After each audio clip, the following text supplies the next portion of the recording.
It's a fascinating, living, breathing place, the average museum.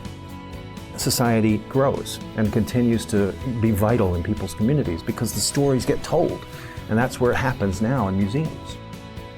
I started going to Chabot Space and Science Center when I was 5 years old, and I'm 16 now. Chabot inspires children to aspire. It really teaches them to go beyond their expectations and to delve into topics that they find interesting and intriguing and that they want to continue on in life. I know we wouldn't be where we are today without the Children's Museum of Indianapolis. I had no money for therapies and for therapy equipment. I watched Spencer in the therapies that he had crying, and I thought, well, why not just go to the museum, do it in this fun place. He'll never know he's working. He'll think he's having fun.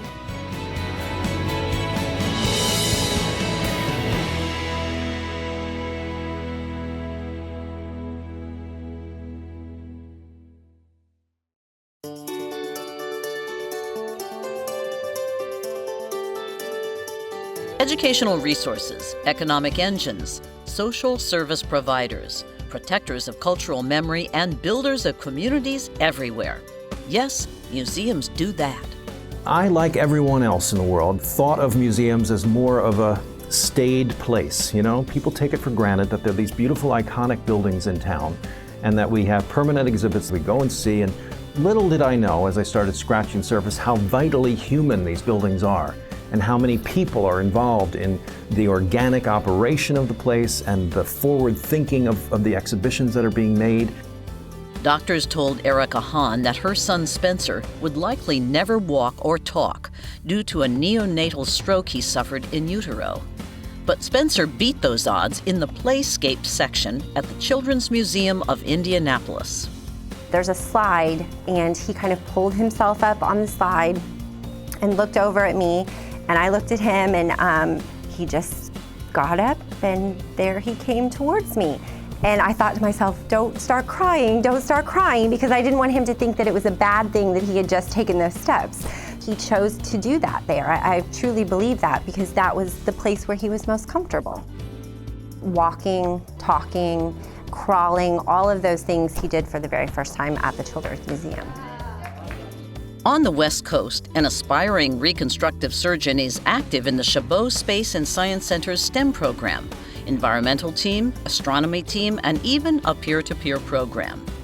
These programs led her to collaborate with students at the Hong Kong Space Museum. I would say Chabot made me a fan of science. I met so many new friends, and I got to go to classes and just learn all this stuff that I don't learn in school.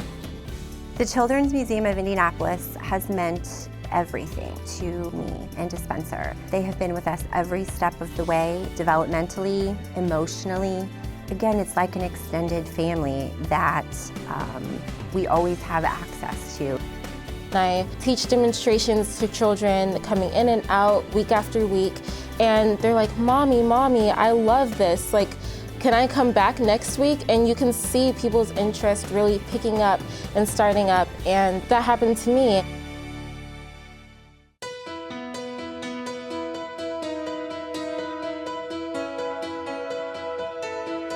The luxury of what we have around us actually needs our involvement.